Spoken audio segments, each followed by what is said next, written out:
idea of diversification makes sense to a point. If you don't know what you're doing and you want the standard result and not be embarrassed, well, of course, you can widely diversify. Nobody's entitled to a lot of money for recognizing that because it's a truism. It's like knowing that 2 and 2 equals 4. But the investment professionals think they're helping you by arranging a diversification. An idiot could diversify a portfolio, or a computer for that matter. But the whole trick of the game is to have a few times when you know that something is better than average, and invest only where you have that extra knowledge. And then if you get just a few opportunities, that's enough. And what the hell does you care? You own 3 securities and JP Morgan Chase owns 100. What's wrong with owning a few securities? Warren always says if you lived in a growing town and you owned stock in 3 of the best enterprises in the town, isn't that diversified enough? The answer is, of course it is. They're all wonderful places. And that Fortune's formula, which got so famous, which was a formula to tell people how much to bet on each transaction if you had an edge. And of course, the bigger your edge, the more close the transaction was to a certain winner, the more you should bet.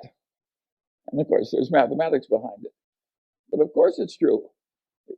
It's perfectly possible to buy only one thing because the opportunity is so great and such a cinch, or only 2 or 3. So the whole idea of diversification when you're looking for excellence is totally ridiculous. It doesn't work. It gives you an impossible task. What fun is it to do an impossible task over and over again? I find it agony. Who would want to do it? And I don't see why.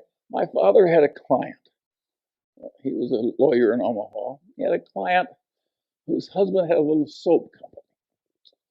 And the guy died, and my father sold the soap company. This woman was one of the richest people in town in the middle of the Depression.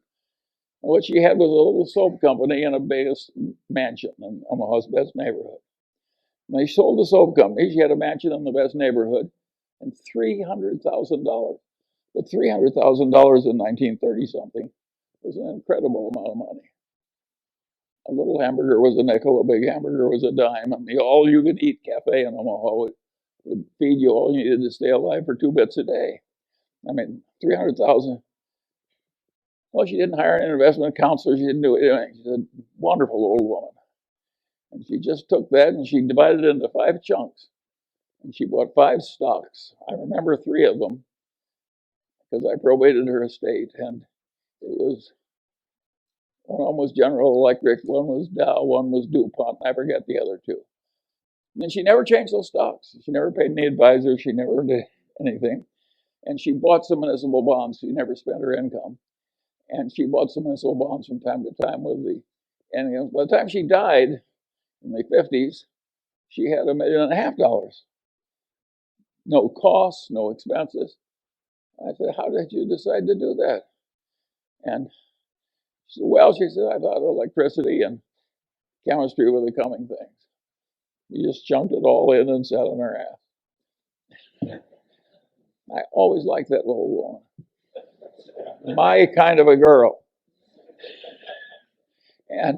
But it's rare, but if you stop to think about it, think of all the expense and palaver that she didn't have to listen to, and all the trouble she avoided, 0 costs.